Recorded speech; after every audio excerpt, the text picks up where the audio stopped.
بسم الله الرحمن الرحيم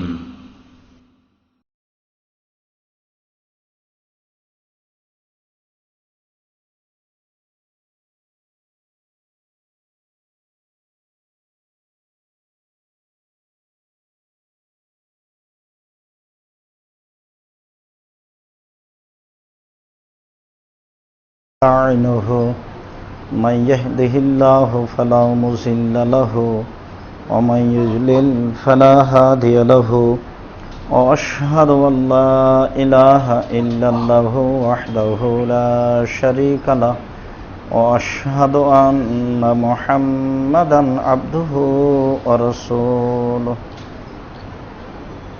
أما بعد فإن خير الحديث كتاب الله وخير الهدى هدى محمد صلى الله عليه وسلم وشر الأمور محدثتها وكل محدثة بدعة وكل بدعة ضلالة وكل ضلالة في النار.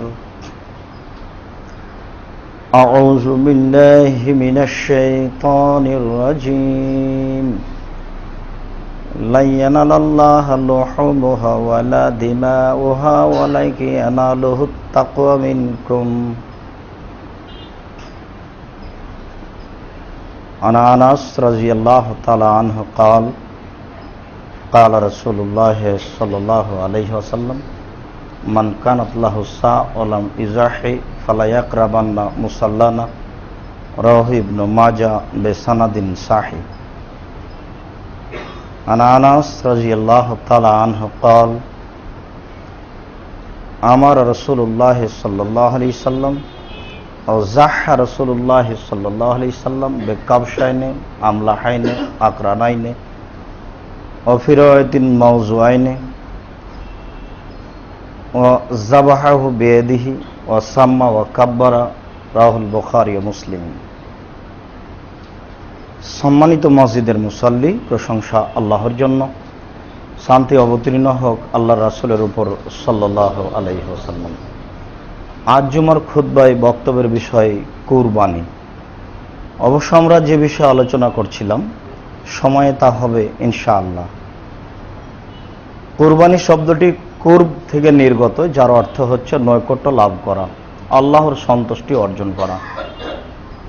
দুনিয়াতে যেসব মাধ্যম দিয়ে আল্লাহকে সন্তুষ্ট করা যায় তার একটি বড় মাধ্যম হচ্ছে কুরবানি। অবশ্য কুরবানি ফরজ নয়, এটা একটা নেকির কাজ। আর আকিকা পিতার প্রতি জরুরি জিম্মেদারি, যা 7 দিনের দিন করতে হয়। আকিকার সাথে কুরবানির কোনো সম্পর্ক নেই। 7 দিন পার হয়ে গেলে আকিকা করতে হবে প্রমাণে যেসব বিবরণ আছে তা ঠিক নয়। 7 দিন পার হয়ে গেলে, 7ম দিন পার হয়ে গেলে পিতাকে এ ব্যাপারে আল্লাহর কাছে ক্ষমা চেতে হবে, এটাই ঠিক। যেহেতু কুরবানি জরুরি জিম্মেদারি, যেহেতু আকিকা জরুরি জিম্মেদারি আর কুরবানি নেকির কাজ, কাজে এই দুটার মধ্যে সমতা আছে, এ কথা বোঝা ঠিক নয়। মানুষ কুরবানি না করলে গুনাহগার হবে না। উমর রাদিয়াল্লাহু তাআলা আনহু, আবু বকর সিদ্দিক রাদিয়াল্লাহু তাআলা আনহু মাঝে মধ্যে কুরবানি করতেন না। কেন? যাতে করে মানুষ না বুঝে যেটা ফরজ। সিয়াম ফরজ, তারাবি পড়া ফরজ নয়। তারাবি বড় নেকির মাধ্যম, ঠিক কুরবানি বড় নেকির মাধ্যম।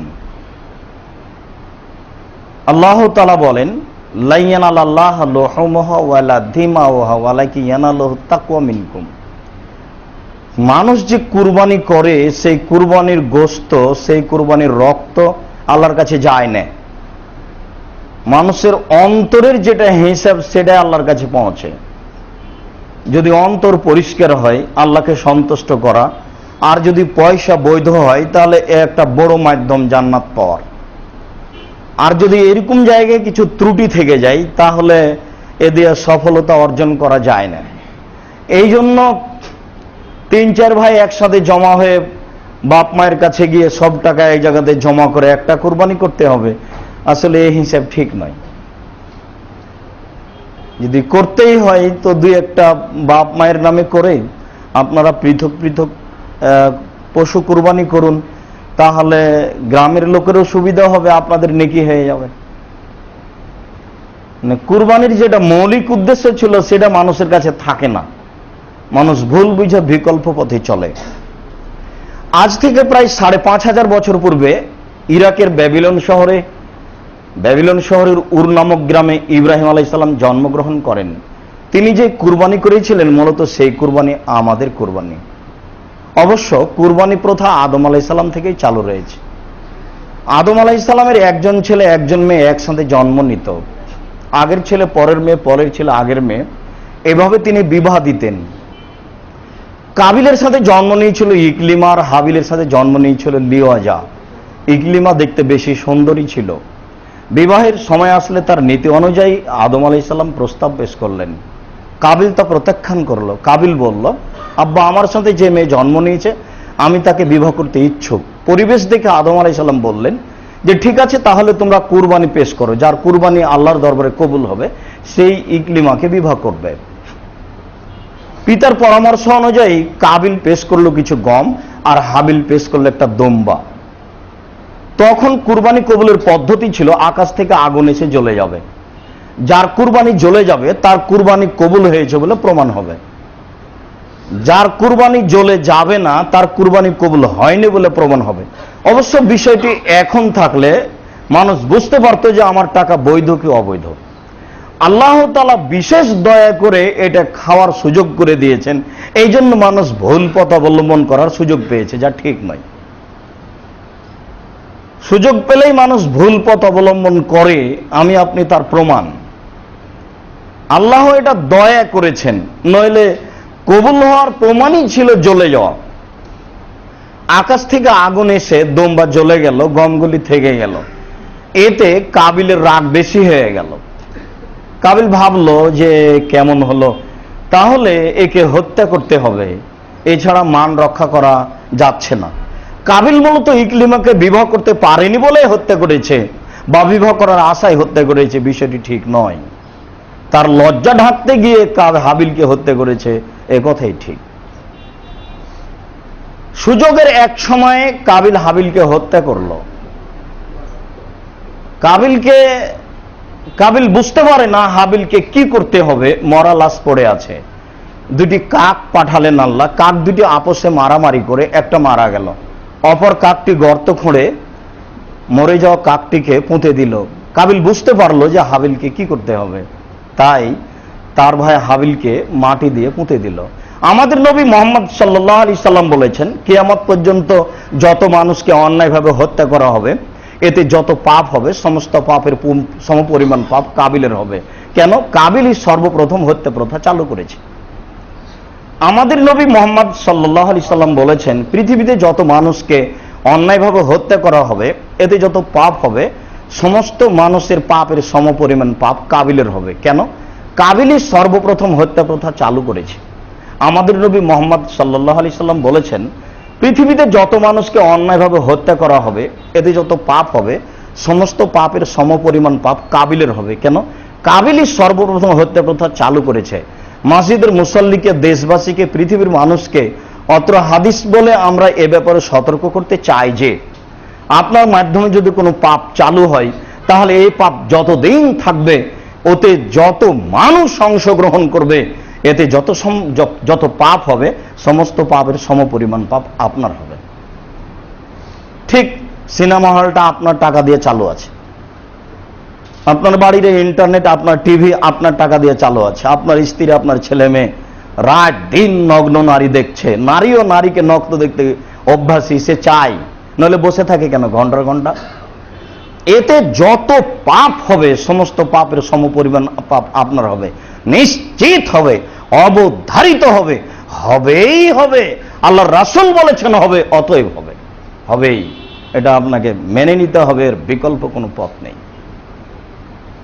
এই পাপের মাধ্যম যদি থেকে যায় আর আপনি যদি দুনিয়া থেকে চলে যান, যত দিন পর্যন্ত এই মাধ্যম থাকবে এতে যত পাপ হবে সমস্ত পাপের সমপরিমাণ পাপ আপনার কবরে যাবে।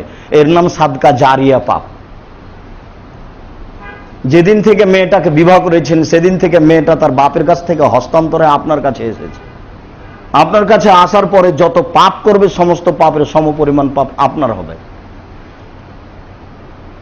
ধরুন আপনার স্ত্রীকে 10 লক্ষ মানুষ দেখেছে এ যাবৎ, 10 লক্ষ মানুষে যত পাপ করেছে সমস্ত পাপের সমপরিমাণ পাপ আপনার হয়েছে, হবেই।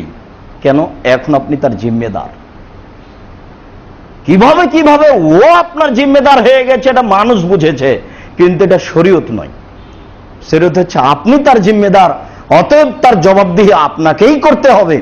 সলাত আদায় না করলে যে পাপ হয়, আপনার স্ত্রী যদি সলাত আদায় না করে তো পাপ আপনার হবে, ওটা আপনার সমপরিমাণ পাপ হবে, এটাই আল্লাহ রাসূল বলছেন।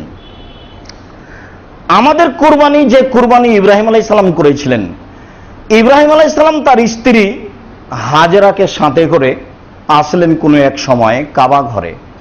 কাবা ঘরের সেই আপনার ওই জমজম কূপের উপরে বাচ্চা এবং স্ত্রীকে রেখে চলে গেলেন, যার বিবরণ আমরা বিভিন্ন দিন শুনেছি। কোনো একদিন ফালাম্মা বালাগা মাহু সায়, যখন বাচ্চা দৌড়াদৌড়ি করতে পারে, তখন তিনি ইরাক না হয় সিরিয়া থেকে আসলেন তার পরিবারকে দেখতে। তিনি মক্কায় থাকতেন না, যা হাদিসে বোঝা যায়। বিভিন্ন দিনই তার পরিবারকে তিনি দেখতে আসতেন। তার একবার রেখে গেছিলেন, আবার আজকে কুরবানি করতে এসেছেন। কুরবানি করতে এসে বলছেন, ইয়া বুনাইয়া ইন্নী আরা ফিল মানামে আন্নী আযবাহুকা ফানদুর মাযা তারা। বৎস, ও আমার আদরের ছেলে, আমি তোমাকে স্বপ্নে দেখছি, আমি তোমাকে কুরবানি করছি, তোমার মতামত কি? তালা ইয়া আবাতি ফাল মা তুমারু সাতাজিদুনি ইনশাআল্লাহু মিনাস সাবিরিন। ছেলে বলছে, আব্বা আপনি যা স্বপ্নে দেখেছেন তা বাস্তবায়ন করুন, আপনি আমাকে ধৈর্যশীল পাবেন। ফালাম্মা আসলামা, বাপ বেটা একমত। ওয়া তাল্লাহুল জাবিন, তিনি বাচ্চাকে মিনা মাঠে, হজ যারা করেছেন, যারা করবেন দেখবেন লেখা আছে বাম দিকে ওয়া দিয়ে মিনা, ওখানে ওই বাচ্চাকে উপর করে শয়ে দিয়ে তিনি কুরবানি করা আরম্ভ করছেন। উল্লেখ্য যে তিনি 3 দিন 300 উট কুরবানি করেছেন, এটা একেবারে নগদ মিথ্যা কথা। আচ্ছা, উনি মুসাফির মানুষ, টাকা পয়সাই নাই, 100 উট কোথায় পাবেন? কথা বললেও তো একটা মানানসই হিসাব থাকতে হবে। 100 উট কি আর এখানে আছে? প্রথম দিন 100, পরের দিন 100, পরের দিন 100, 3 দিন 300 উট কোরবানি করলেন। এটা হয় কি করে একজন মুসাফির মানুষের? একটা উটের ব্যবস্থা আছে এটাও বোঝা যায় না। কিছু পয়সা সাথে আছে এটাও বোঝা যায় না। এক 10টা তো দূরের কথা। তারপরে তিনি ছেলের হাত পা বাঁধলেন। ছেলের হাত পা বেঁধেই যদি কুরবানি করতে হয়, তাহলে ছেলে কি করে বলছে যে আব্বা আপনি আমাকে ধৈর্যশীল পাবেন, আপনি যা স্বপ্নে দেখেছেন তা বাস্তবায়ন করুন। যদি হাত পা বাঁধাই লাগে তাহলে ধৈর্য কিসের হলো? তারপরে যদি নিজের চোখে কাপড় বেঁধে বাচ্চাকে কুরবানি করতে হয়, তাহলে ভালোবাসার সাথে কুরবানি করতে হবে। এটা হলো কি করে? বাচ্চাকে দেখে দেখে কুরবানি করতে হবে, এটাই আদেশ। এটা তো কুরবানি নয়, এটা একটা পরীক্ষা যে ইব্রাহিমকে অনেকদিন পরে একটা সন্তান দিয়েছে, এটাকে কুরবানি করতে পারে কিনা। ছেলেকে কুরবানি করতে হবে, এটা শরীয়ত না, এটা আল্লাহও চাচ্ছেন না, কিন্তু আল্লাহ একটা পরীক্ষা করছেন। মানুষকে এভাবে মাঝে মধ্যে করেন, তাকে পরীক্ষা করছেন যে ইব্রাহিম কেমন পারে এটা একটু আমি দেখি। উনি ছেলেকে বললেন, ছেলে বলল যে আব্বা ঠিক আছে, আপনি যা স্বপ্নে দেখেছেন তা বাস্তবায়ন করুন। এবার 90 বছরের বৃদ্ধ মানুষ 7 থেকে 10 বছরের বাচ্চাকে সাথে নিয়ে চলে গেলেন কাবাঘর থেকে। সে আপনার মিনা মাঠে বাচ্চাকে উপর করে শোয়ে দিয়েছেন, মুখ নিচের দিকে, দাড়ি চুল মাথার সব পেকে গেছে। একজন বৃদ্ধ মানুষ ফাঁকা জায়গায় ছেলেকে বারবার কুরবানি করছেন, ছুরি চালাচ্ছেন। ছুরির নিচে তামা দিয়ে তার ধারালো পরিবেশটা বন্ধ করা হয়েছে, এই কথাও মিথ্যে। তাহলে আল্লাহ নিজে ওটাকে ঠেকাতে পারেন না? এটা হয় কি করে? আল্লাহ যাকে যা বলেন সেটাই সেই তা মানে। যখন ইব্রাহিমকে আগুনে ফেলে দেওয়া হলো, তখন আল্লাহ বলেন, এই আগুন কাজ করবে না, তুমি শীতল হও, তো হয়ে গেল। জড় বস্তু তো আল্লাহর কথা শোনেন, বহু জানা আছে, এইরকম অনেক ঘটনা আমাদের জানা আছে। একটা লোক বলেছিল যে আমি মারা গেলে তোমরা আমাকে আগুন দিয়ে জ্বালিয়ে অর্ধেক চাই পানিতে ফেলে দিও, মাটিতে ফেলে দিও, কেননা তোমাদের পিতা এত বড় পাপী যে আল্লাহ তাআলা যদি তোমাদের পিতাকে ধরতে পারেন তাহলে এত শাস্তি দিবেন, পৃথিবীর কোন মানুষকে আল্লাহ অত শাস্তি দিবেন না। তার ধারণায় সে সবচেয়ে বড় অপরাধী। তো ছেলেরা তাই করলো। এখন আল্লাহ তাআলা বলছেন যে পানি ছাই জমা করে দাও, মাটি ছাই জমা করে দাও, মাটি দিল। জড়বস্তু কথা শুনে আল্লাহ ছুরিকে বলে দিয়েছেন তুমি কাজ করো, বাস। ইব্রাহিম আলাইহিস সালাম কিয়ামত পর্যন্ত ছুরি চালালো, ছেলে কাটবে না, এ কথাই ঠিক। কিছু লাগানো হয়েছে, এ কথাই মিথ্যে। যখন বারবার ছুরি চালাচ্ছেন তখন আল্লাহ তাআলা বলছেন, অনাদাইনা আইয়া ইব্রাহিম কাদ সাদ্দাকতা রুয়া। আমি ইব্রাহিমকে ডাক দিয়ে বললাম, ইব্রাহিম তুমি তোমার স্বপ্নকে বাস্তবায়ন করেছো, তোমার ছেলেকে কুরবানি করতে হবে, এতে টাকা আমার বাঁধেনি। আসলে তোমাকে আমি দেখছিলাম যে তুমি কুরবানি করতে পারো কিনা, তুমি পরীক্ষায় পাস করে গেছ। মূলত এইভাবে কুরবানি প্রথা চালু হয়েছে, যা ভালোবাসার এক চরম শিখা থেকে নেমে এসেছে। নিজের ছেলেকে কুরবানি করতে হবে, এটা একটা আদেশ। এই হলো কুরবানি। কুরবানিটা এইভাবে এসেছে, যেটা এখন মানুষ স্বার্থে নিয়ে চলে গেছে। একজনের টাকা হালাল আর একজনের টাকা হারাম, এই নিয়ে কুরবানি করতে তার কোনো দ্বিধা হয় না, ভাবেও না। কিছু গোশত খেতে হবে, এটা নিয়ে ব্যস্ত। কুরবানির ভিত্তি হচ্ছে এভাবে। এই জন্য আল্লাহ তাআলা বলছেন যে তোমাদের রক্তগোশত আমার কাছে পৌঁছে এ কথা ঠিক নয়, তোমার নিয়ত আমার কাছে পৌঁছে, তোমার নিয়ত যা নেকি তা। আল্লাহ তাআলা বলছেন ওয়ালিকুল্লি উম্মাতিন জাআলনা মানসাক, আমি প্রত্যেক জাতির জন্য কুরবানি করে দিয়েছি।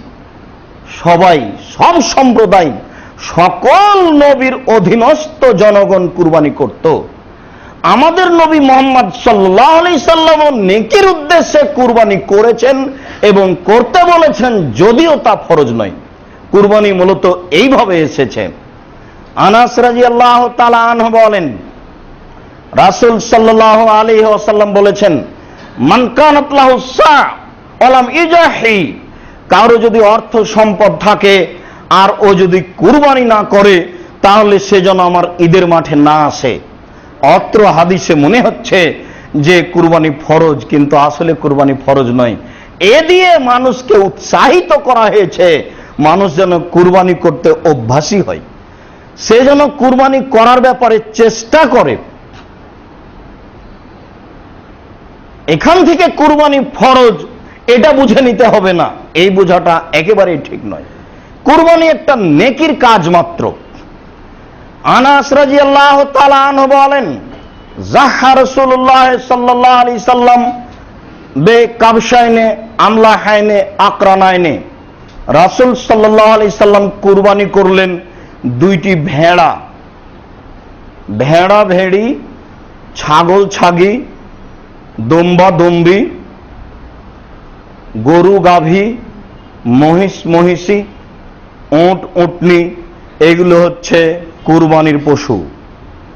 আকিকার পশু ছাগল ছাগি, ভেড়া ভেড়ি, দম্বা দম্বি।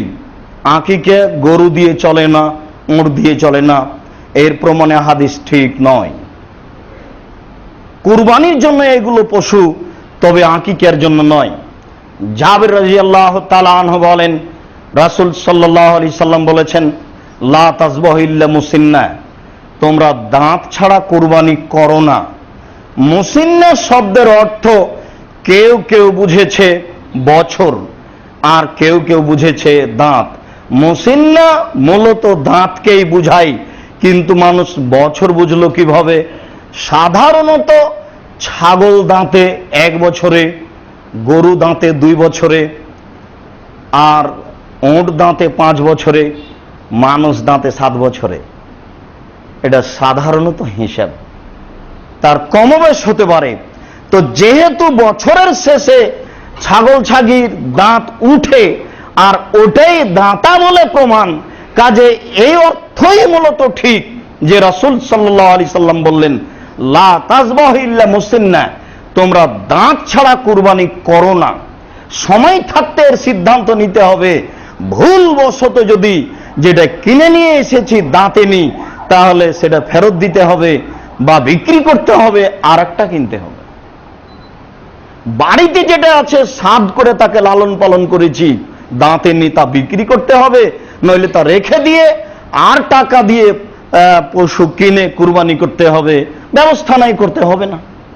কুরবানি তো আর জরুরি কিছু নয়।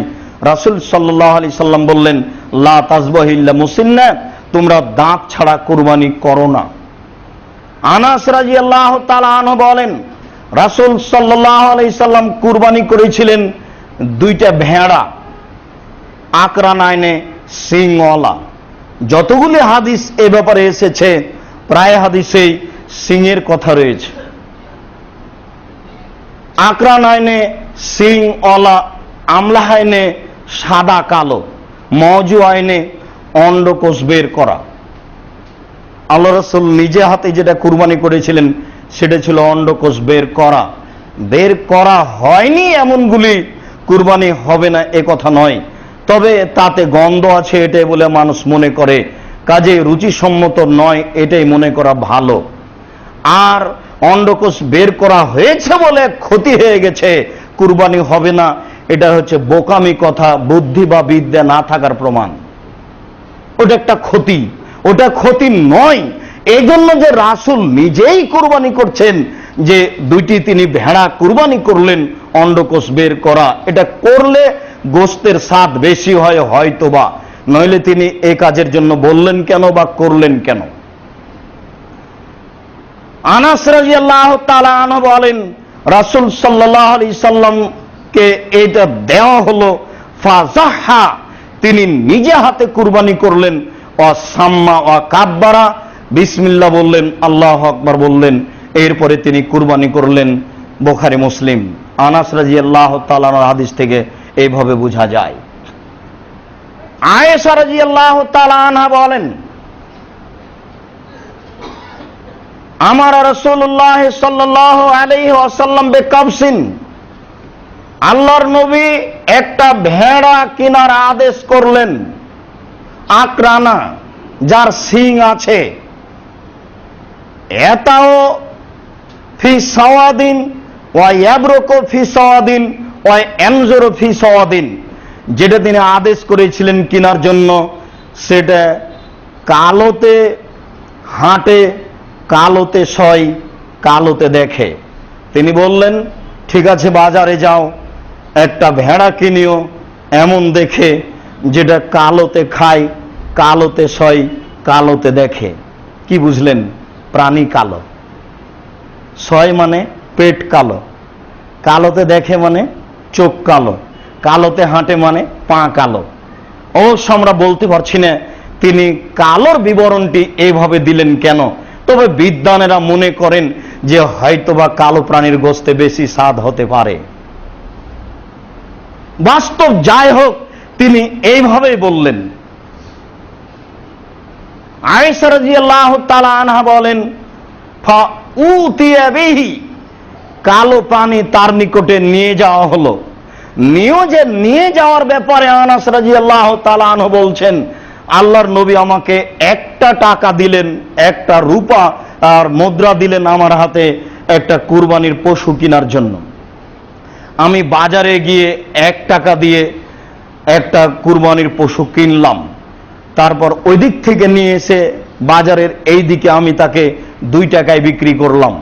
বিক্রি করার পরে আবার সেই বাজারে গিয়ে আবার 1 টাকা দিয়ে একটা প্রাণী কিনে নিয়ে চলে আসলাম। আল্লাহ রাসূলের হাতে জমা দিলাম একটা রূপা মুদ্রা এবং একটা পশু। তখন আল্লাহ রাসূল বললেন, এ কি ব্যাপার?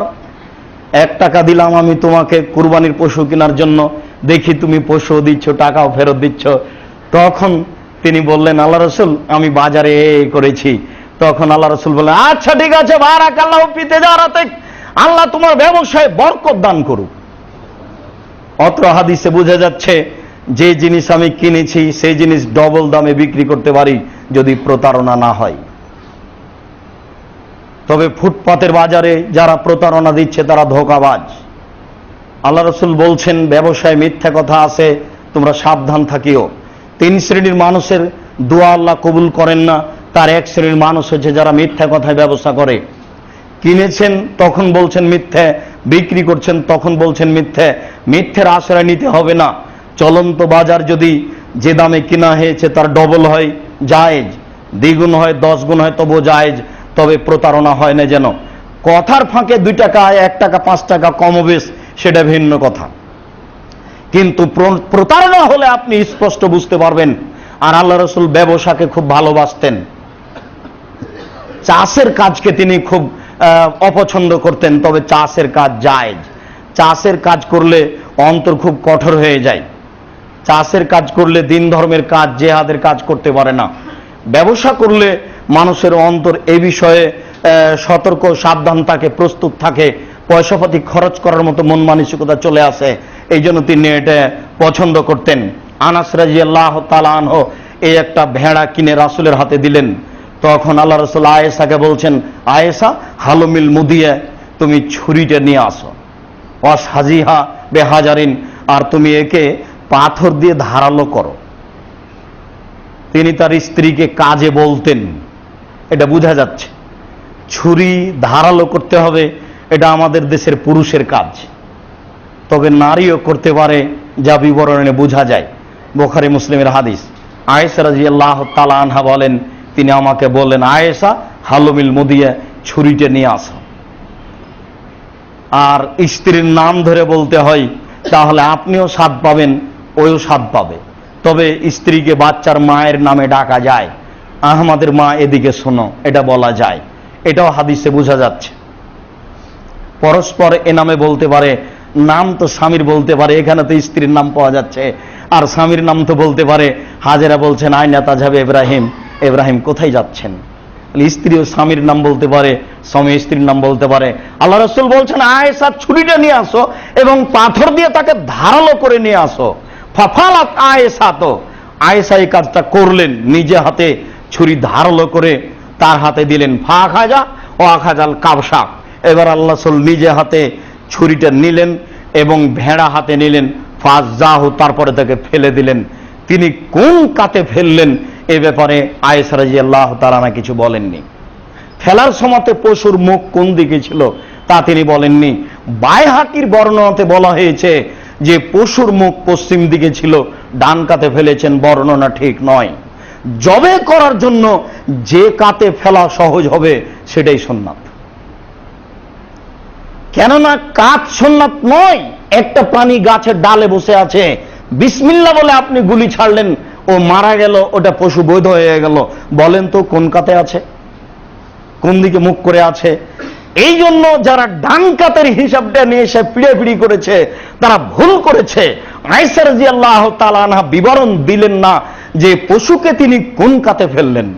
তিনি বলছেন যে তিনি তাকে ধরলেন এবং ফেলে দেওয়ার পরে তিনি আরো বিবরণে বলছেন যে তার পাকে তিনি তার চোয়ালের উপরে চাপিয়ে দিলেন। চোয়াল বলতে মূলত গালকে বোঝানো হয়, কিন্তু আসলে গাল নয়, এ হচ্ছে তার সামনের পায়ের উপরে এক পার্শ্বে। তাহলে বাম হাতে ধরে ডান পা তার চোয়ালের উপরে বা তার পায়ের উপরে চাপিয়ে একাই জবে করা সহজ হবে। আরবিরা পশু একাই জবে করতে পারেন, যেগুলো বড় প্রাণী শক্তিশালী তাকে বেঁধে জবে করতে হবে, কথাই ঠিক। রাসূল সাল্লাল্লাহু আলাইহি সাল্লাম বলছেন, প্রাণী জবে করার সময় তুমি তোমার এই ছুরিটা ধারালো করে নিও। ওখানে আয়েশাকে আদেশ করলেন। আর এমনি তিনি বলেছেন ছুরি ধারালো করে নিও, তাহলে সে পশু আরাম পাবে। জবে করার সময় পশুকে আরাম দিতে হবে। জবে করার পরে তাকে ফেলে রাখতে হবে 5-10 মিনিট। জবে করার পরে তার হাতে পায়ে আর ছুরি লাগাতে পাবেন না। কসাইরা তার অন্তরে একেবারে কসাই, মানে কসাই জবে করার সাথে সাথে একবারে মুখের ভিতর দিয়ে একবার ছুরি ঢুকে দিয়েছে একবারে কলিজা পর্যন্ত, তাকে হাতে হাতে মেরে ফেলার জন্য। এটা নেহায়াত অন্যায়, এটা একটা নেহায়াত অন্যায়, এটা একটা নেহায়াত অন্যায়। একটা পশু বৈধ হওয়ার জন্য তার রক্ত বের করতে হবে জবাইয়ের মাধ্যমে, এটাই হচ্ছে পশু বৈধ। একটা গরু ইদারায় পড়ে গেছে, মাথা নিচের দিকে আছে, বলেন তোকে কিভাবে বৈধ করবেন? বিসমিল্লাহ বলে তার গায়ে একটা ছুরির আঘাত করেন, রক্ত বের হয়ে যায়, এখন বৈধ। এটা হচ্ছে একটা প্রাণীকে বৈধ করার পথ। অবশ্যই নখ দিয়ে জবে করে তাকে বৈধ করতে হবে না, অবশ্যই হাড় দিয়ে জবে করে তাকে বৈধ করতে হবে না। এমনি পাথর ধারালো করে বা কোনো আপনার বাঁশ জাতীয় জিনিস ধারালো করে বা ধারালো অস্ত্র দিয়ে তাকে জবে করতে হবে, এটাই সুন্নাত। আয়েশা রাদিয়াল্লাহু তাআলা আনহা বলেন যে তিনি তাকে কাত করে ফেলে দিলেন, এরপরে পা চাপিয়ে তিনি বললেন বিসমিল্লাহ আল্লাহু আকবার। এই কথা বলার পরে তিনি বলছেন আল্লাহুম্মা, হে আল্লাহ, তাকাব্বাল মিন মুহাম্মদ। কিভাবে জবে করবেন মনে থাকে যেন। মুহাম্মদ সাল্লাল্লাহু আলাইহি সাল্লাম বলছেন, যেটা আয়েশার বিবরণ, তিনি বলেন আল্লাহুম্মা, হে আল্লাহ, তাকাব্বাল, তুমি কবুল করো, মিন মুহাম্মদ, মুহাম্মাদের পক্ষ থেকে, অমিন আলে মুহাম্মদ, মুহাম্মাদের পরিবারের পক্ষ থেকে। আর একটা বাক্য তিনি বলেছেন অমিন উম্মাতে মুহাম্মদ, মুহাম্মাদের উম্মাত, মুহাম্মাদের জাতির পক্ষ থেকে। বুখারী মুসলিম। তাহলে অত্র হাদিসে বোঝা যাচ্ছে যে তিনি একটা ভেড়া জবে করছেন তার পক্ষ থেকে আর তার পরিবারের পক্ষ থেকে। একটা ভেড়া জবে করছেন তিনি তার পক্ষ থেকে আর তার পরিবারের পক্ষ থেকে। আবু আইয়ুব আনসারী রাদিয়াল্লাহু তাআলা আনহু বলেন, কানা আসহাবুন নবী সাল্লাল্লাহু আলাইহি ওয়াসাল্লাম ইউজাহিসাত আনহু আহলে বাইতিহি। সাহাবীগণ একটি ছাগল জবে করতেন তার পক্ষ থেকে এবং তার পরিবারের পক্ষ থেকে। ওয়ায়াকুলুনা ওয়াইতামুনা, তারা নিজেরা খেত এবং মানুষকে খাওয়াতো। আবু হুরায়রা রাদিয়াল্লাহু তাআলা আনহু বলেন, রাসূল সাল্লাল্লাহু আলাইহি সাল্লাম বলেছেন, ইয়া আইয়ুহান নাস, হে মানুষ, ইন্না আলা কুল্লি আহলে বাইতিন ফি কুল্লি আমিন উযিয়া। মানুষ, তোমরা মনে রাখো, নিশ্চয় প্রতি বছর প্রতি পরিবারের পক্ষ থেকে একটি প্রাণী কুরবানি করতে হবে। বুখারী মুসলিমের প্রথম হাদিসে বোঝা গেল আল্লাহ রাসূল একটি ছাগল জবে করলেন তার পক্ষ থেকে এবং তার পরিবারের পক্ষ থেকে। পরের হাদিসে বোঝা গেল সাহাবীগণ বলছেন যে রাসূলের সাহাবীগণ একটি ছাগল জবে করতেন তার পক্ষ থেকে, তার পরিবারের পক্ষ থেকে। অত্র হাদিসে বোঝা যাচ্ছে আল্লাহ রাসূল বলছেন, তোমরা শোনো, প্রত্যেকটা পরিবারের পক্ষ থেকে প্রতি বছর একটা কুরবানি করতে হবে অন্তত। রাসূল সাল্লাল্লাহু আলাইহি সাল্লাম হজ সফরে গিয়ে 100টা গরু কুরবানি করেছিলেন। মনটাও তো ছোট করছেন কেন? মনটা সবসময় বড় রাখেন। ফকিরকে ভালোবাসেন, দরিদ্র মানুষের উপর অত ক্ষেপে থাকেন কেন? টাকা পয়সা ইনকাম করেছেন ফকির দরিদ্রের জন্যই তো। আর যদি না হয় তাহলে শুধু যদি ছেলে মেয়ের জন্য, তাহলে এটা তো ভুল হয়ে যাবে। গ্রামের লোকটার উপরে রাগ থাকতেই পারে, টাকা নিয়ে গেছেন যে ওকে একটু দিব, তা আপনার মা বলছেন না না, ও বলিস কি, ও সবসময় তোর বিরুদ্ধে কথা বলে, যাক মা বলুক, দিতে হবে ওখানে। রাজশাহী চাঁপাইনবাবগঞ্জে বলে শত্রুকে বড় পিঠে বসতে দিতে হয়। মা যেটা বলছে সেটা ভুল বলছে, তাকে পরামর্শ দিতে হবে, তাকেই দিতে হবে কিছু, এই কথাই ঠিক।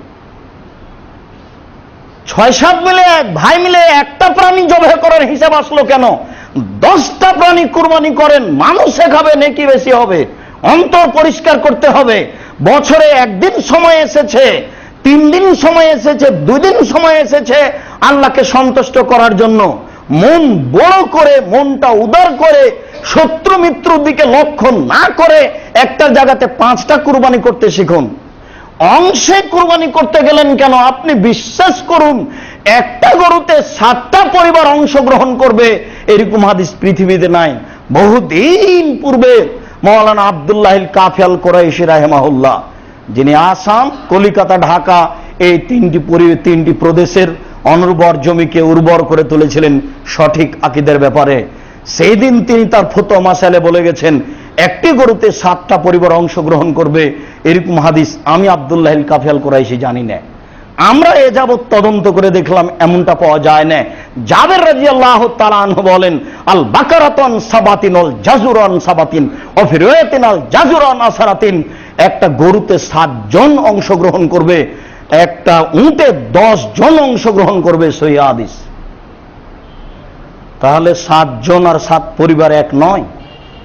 টাকা পয়সার বিষয়টা তো ভিন্ন আছেই, কার কেমন সেটা তো ভাববার আছেই। ওখানে আমাদের যাওয়াই ভুল। টাকা বেশি আছে, উট নিয়ে আসেন ইন্ডিয়া রাজস্থান থেকে। টাকা কম আছে, এদেশের 1.5 লাখ টাকা দিয়ে মোটা একটা দেখে কুরবানি করেন। তার চেয়ে কম আছে সাধারণ পশু কুরবানি করেন, ছাগল খাসি 20,000 টাকা দিয়ে। তার চেয়ে কম আছে সাধারণ খাসি কুরবানি করেন। তার চেয়ে কম আছে 5,000 টাকা আছে যেগুলো ছাগি বাচ্চা দেয়, তার দাম কম, আজও 3,000 টাকায় পাওয়া যায়। সেটাও যদি না হয় তাহলে ভেড়া কিনেন বাজারে, আজও 1,500 টাকার ভেড়া আছে। এইভাবে আসেন, তাহলে শরীয়ত মানা হবে, নেকি হবে, অন্তর পরিষ্কার থাকবে। আল্লাহ আমাদের সঠিক বোঝার তৌফিক দান করুক। আল্লাহুম্মা আমিন। আল্লাহুম্মা সাল্লি আলাইহি। আলহামদুলিল্লাহ ওয়াহদা ওয়াসসালাতু ওয়াসসালামু আলা মান লা নাবিয়্যা বাদা।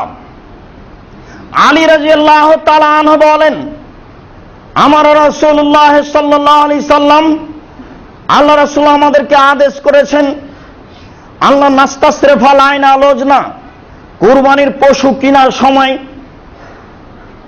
কান এবং চোখ দেখে নিব। বিশেষভাবে কুরবানি কিনতে গেলে আগে লক্ষ্য থাকবে আপনার কান এবং চোখ। কানের ত্রুটি আছে নাকি, চোখের ত্রুটি আছে নাকি। এরপরে তিনি বলছেন, তিনি আমাদেরকে আরো বললেন, আল্লাহ নুজাহিয়া বে মুকাবালাতিন ওয়ালা মুদাবারাতিন ওয়ালা খারকা ওয়ালা সারকা, আমরা কুরবানি করি না যেন এমন পশু যার কানের সামনের দিক থেকে পিছনের দিক থেকে ছিদ্র আছে, চিরে আছে, ফেটে আছে, এমন যেন না করি। এটা আমাদেরকে আদেশ করলেন আলী রাদিয়াল্লাহু তাআলা আনহু বলেন। তাহলে বাজারে গিয়ে প্রথম কাজ হবে যে আপনি দেখেন তার কান ঠিক আছে কিনা। কানের উপরে তিনি জোরালো খেয়াল করলেন। আর সিংয়ের ব্যাপারও তো আছেই, সিং যদি না থাকে কুরবানি করতে হবে না, যতই মোটা তাজা হোক, আপনার বাড়ির হোক না কেন। অত্র বিবরণে বোঝা যাচ্ছে যে মূলত প্রথমে মৌলিক লক্ষ্য হচ্ছে তার চোখ এবং তার কান, তারপরে সিং, তারপরে হাত মাজা পরে আসছে। আবু আইয়ুব আনসারী রাদিয়াল্লাহু তাআলা আনহু বলেন, সুয়েলা রাসূলুল্লাহ সাল্লাল্লাহু আলাইহি সাল্লাম মাজা ইত্তাকা মিনাজ যাহায়া, রাসূলকে জিজ্ঞাসা করা হয়েছিল যে কুরবানির পশুর ব্যাপারে কি কি বিষয়ে সতর্কতা অবলম্বন করতে হবে। ফাশারা বিয়াদিহি ফাকালা, তিনি হাদিয়ে ইশারা করে বললেন, তিনি হাদিয়ে ইশারা করলেন, তারপরে তিনি বললেন, আরবান, 4টে জিনিস খেয়াল করিও। আল আরজাও আল বাইয়িনু জালওয়াহা, স্পষ্ট ল্যাংড়া হয় না যেন। বাজারে গিয়ে হাঁটাবেন পশু, আগে কিভাবে হাঁটে, স্পষ্ট ল্যাংড়া হয় না যেন। অল আওয়ারাও আল বাইয়িনু আওয়ারোহা, স্পষ্ট কানা হয় না যেন। অল মারিজাত আল বাইয়িনু মারাজহা, স্পষ্ট রোগা হয় না যেন। দেখে বুঝতে পারবেন কোনো অসুখ ব্যাধি আছে নাকি। তারপরে তিনি বলছেন যে অলাল আজফা লা তুনকা, আর এমন হয় না যেন যে শরীরে গোস্ত নেই, একবারে হালকা পাতলা। কয়েকটা হয়ে গেল।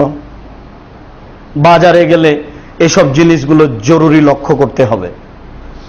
স্পষ্ট ল্যাংড়া হয় না যেন, স্পষ্ট কানা হয় না যেন, স্পষ্ট রোগা হয় না যেন, গায়ে গোস্ত থাকে যেন। আর ওখানে আমরা বিষয়গুলি বুঝেছি। এই সব মিলে কুরবানির পশু কেমন হতে হবে তা স্পষ্ট হয়ে গেল। বাজারে গিয়ে খামখেয়ালি একটা কিনে নিয়ে এসে জিজ্ঞাসা করবেন, এমনটা হয় না যেন। যদি ধরা পড়ে যে ভুল হয়ে গেছে, আবার বিক্রি করেন। কুরবানির পশু বিক্রি করা যাবে না, যেটা নিয়ত করেছি সেটা পরিবর্তন করা যাবে না, এ কথা ঠিক নয়।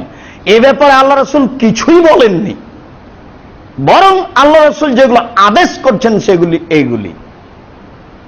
আল্লাহ তাআলা বলছেন, ফাকুলু মিনহা ওয়াতেমুল বাইসাল ফকির, তোমরা নিজেরা কুরবানির গোশত খাও এবং দুস্থ গরিব ফকির মিসকিনকে খাওয়াও। এটা আল্লাহর আদেশ। আকিকার ব্যাপারে আল্লাহ রাসূল কোনো আদেশ করেননি, আল্লাহ কোনো আদেশ করেননি। আকিকার ব্যাপারে আল্লাহ রাসূল বলছেন যে সপ্তম দিনে আকিকা করতে হবে, মাথার চুল নেড়ে করতে হবে, চুল সম পরিমাণ চাঁদি দান করতে হবে। অল আকিকাতু মুরতাহিনুন বে গোলামিহি, বাচ্চা অল গোলাম মুরতাহিনুন বে আকিকাতিহি, বাচ্চাটা ঝুলন্ত আছে আকিকার সাথে, বাচ্চাকে জড়ানো হয়েছে আকিকার সাথে, বাচ্চাকে লাগিয়ে দেওয়া হয়েছে আকিকার সাথে। এই কথার সারমর্ম কি? সেই কালে ইমাম আহমদ বিন হাম্বল রাহিমাহুল্লাহ বলেছেন যে বাচ্চাকে আকিকার সাথে ঝুলিয়ে দেওয়া হয়েছে, এ কথার অর্থ হলো এই যে পিতামাতা যদি আকিকা না করে তাহলে এই ছেলে কিয়ামতের মাঠে বাপ মায়ের জন্য সুপারিশ করবে না। এটা ইমাম আহমদ বিন হাম্বল রাহিমাহুল্লাহ এই অনুবাদ করেছেন এই হাদিসের। বিদ্বানগণ তার ব্যাপারে সম্মতি জানিয়েছেন। আমরা পরিস্থিতির খাতিরে বলছি এ কথাই ঠিক, তবে এটাও বলতে পারি যে আপনার গুনাহ হয়েছে, আপনি আল্লাহর কাছে ক্ষমা চান। বিষয়টি এত কঠিন ভাবে না দেখলেও কিছু সমস্যা থেকে গেছে, এই জন্য বাচ্চা হওয়ার সাথে সাথে আকিকার হিসাব করেন। আকিকার পশু কানা হোক, ল্যাংড়া হোক, খোড়া হোক, মোটা তাজা হোক, এই বিষয়ে লক্ষ্য করার কিছু নেই। তবে মোটা তাজা কিনতে পারবেন এটাই ভালো।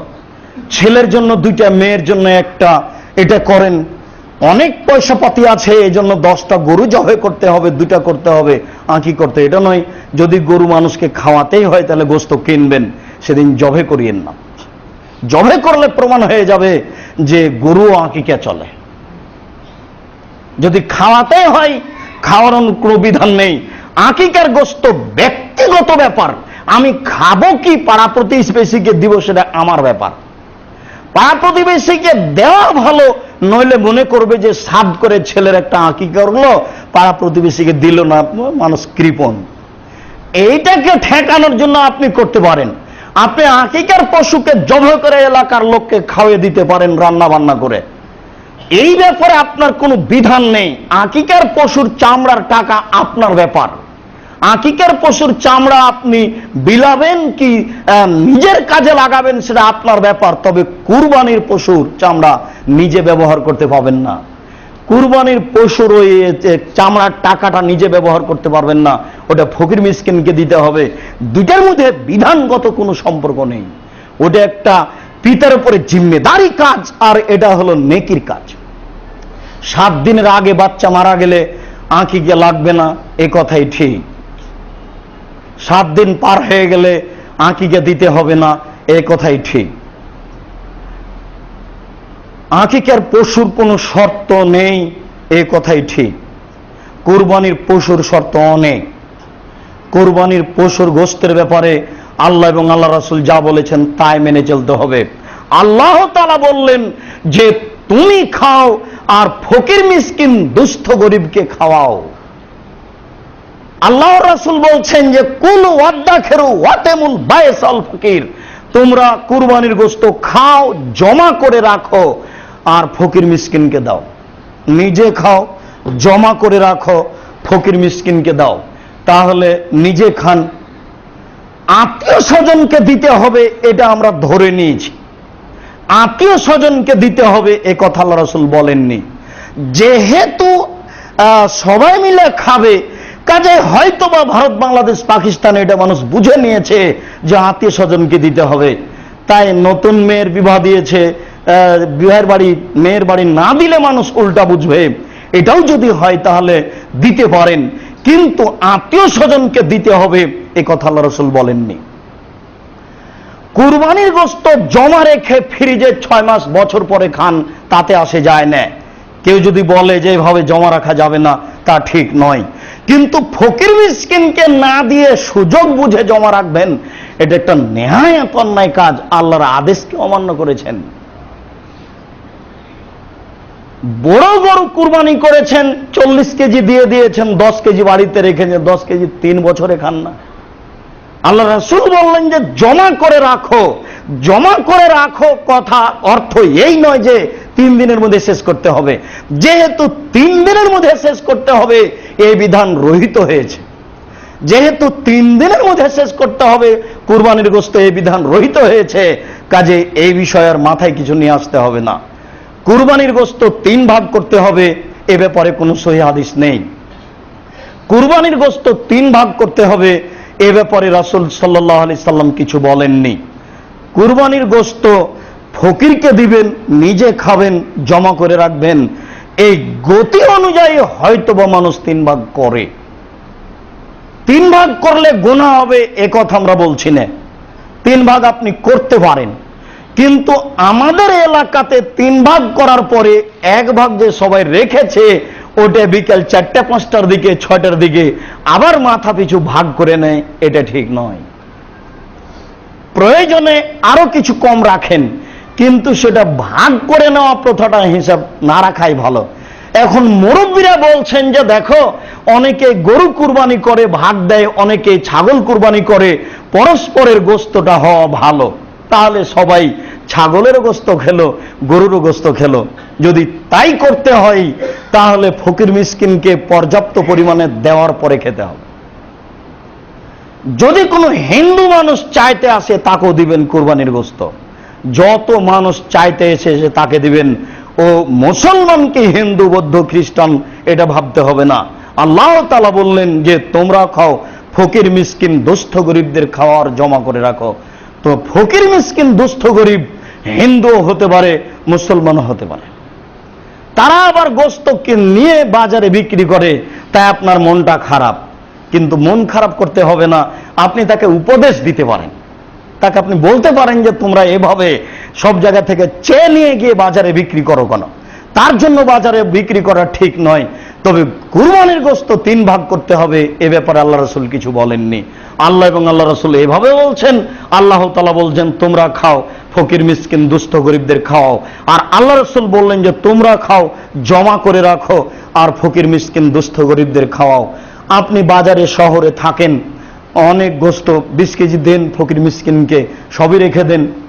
আর আপনার যেহেতু ফকির মিসকিন পাড়া প্রতিবেশী বেশি, কাজে 10 কেজি রাখেন, সবই দিয়ে দেন। আপনি পরিবেশ অনুযায়ী কাজ করবেন, আপনার ভিতরে যেন কৃপণতা বিরাজ না করে। মসজিদের মুসল্লি, আমরা কুরবানির বিষয়ে আবারও আপনাদেরকে বিশেষ পুনরাবৃত্তিতে বলতে চাই, কুরবানি আল্লাহকে সন্তুষ্ট করার একটা বড় মাধ্যম।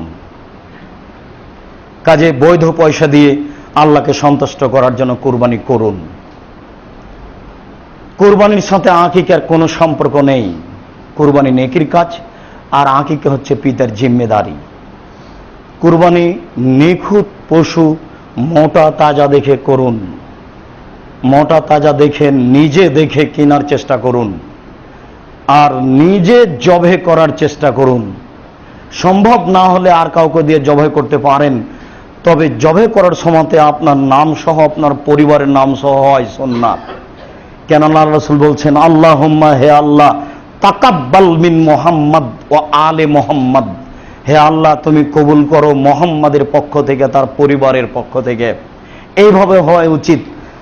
বিসমিল্লাহ, আল্লাহু আকবার, আল্লাহুম্মা তাকাব্বাল মিন আহমদ ও মিন আহলে আহমদ। যদি বাংলা না জানি, আরবি যদি না জানি, হে আল্লাহ তুমি আমার পক্ষ থেকে, আমার পরিবারের পক্ষ থেকে কবুল করো। বিসমিল্লাহ, আল্লাহু আকবার। শুধু বিসমিল্লাহ বলে কুরবানি করা যায়, তবে ইন্নী ওয়াজহাতু ওয়াজহিয়া লিল্লাযী ফাতারাস সামাওয়াতি, এই মর্মে যে দোয়া আছে কুরবানি করার, সে হাদিস ঠিক নয়। সে ব্যাপারে সতর্ক থাকুন। মসজিদের সকল মুসল্লির নিকটে এ ব্যাপারে বিনীত অনুরোধ রেখে পরের কথাটি হচ্ছে এই যে সামনের জুমায় হয়তো বা সাক্ষাৎ হবে না। মানুষের মরণের কথা, হায়াতের কথা বলা যায় না, আল্লাহর কাছেই আছে সব। আমি সামনের জুমায় বিকালে সন্ধ্যার দিকে ফ্লাইটে হজ সফরে যাচ্ছি। আপনারা সবাই আন্তরিকভাবে দোয়া করিয়েন যেন সুষ্ঠুভাবে হজের কাজ করে আমরা দেশে ফিরতে পারি। আমার সাথে আমার মা থাকবেন। আমি আপনাদেরকে মোহাম্মদপুরের মুসল্লি পুরুষ ও নারী, আমার খুব কাছের মানুষ হিসাবে আরাফার মাঠে আপনাদেরকে আন্তরিকভাবে আমি স্মরণ করব ইনশাআল্লাহ। আল্লাহ যেন আপনাদের ইহকাল পরকাল কল্যাণ করেন, এ ব্যাপারে আমরা আল্লাহর কাছে জোরালোভাবে বলার চেষ্টা করব ইনশাআল্লাহ। আল্লাহুম্মা আমিন। পরের কথাটি হচ্ছে এই যে আলহামদুলিল্লাহ, আল্লাহর অশেষ রহমত, রূপগঞ্জ দেবই বাজার বীরহাটাবো জামিয়া সালাফিয়া প্রতিষ্ঠানটি আরম্ভ হয়ে গেছে, চালু হয়ে গেছে। ওখানে এখন মানগত শিক্ষকগণ এবং ছাত্ররা অবস্থান করছে। মোহাম্মদপুরের সমস্ত পুরুষ মুসল্লি এবং নারী মুসল্লি এই রূপগঞ্জ জামিয়া সালাফিয়া প্রতিষ্ঠানের সদস্য। আমার বর্তমান অবর্তমান মনে কোনো কথা নাই, সবার মাথায় এই বিষয়টি থাকবে, এ ব্যাপারে আমি আশাবাদী। যে কোনো সময়ে সশরীরে দেখার জন্য এবং পরামর্শ দেওয়ার জন্য আন্তরিকভাবে জোরালো অনুরোধ থাকলো। ঢাকা শহর থেকে কাঞ্চন ব্রিজে গিয়ে মানুষকে জিজ্ঞাসা করতে হবে দেবই বাজার। দেবই বাজারের পাশেই প্রতিষ্ঠানটা অবস্থান করছে, জামিয়া সালাফিয়া। আপনারা সবাই সে প্রতিষ্ঠানের সদস্য। এরপরে বলি, আল্লাহ আমাদের যারা মারা গেছে তুমি তাদের কবরের শাস্তি মাফ করো। আমরা যারা অসুস্থ তুমি তাদের আরোগ্য দান করো। আমরা যারা বেঁচে আছি তুমি তাদেরকে তোমার রাসূলের পদ্ধতি অনুযায়ী চলার তৌফিক দান করো। আমাদের বৈধ পয়সা দিয়ে কুরবানি করার তৌফিক দান করো। এ দাবি, এ দাওয়া, এ দোয়া তোমার দরবারে রেখে আজকের জুমার সংক্ষিপ্ত খুতবা এখানে শেষ করলাম। সাল্লাল্লাহু আলাইহি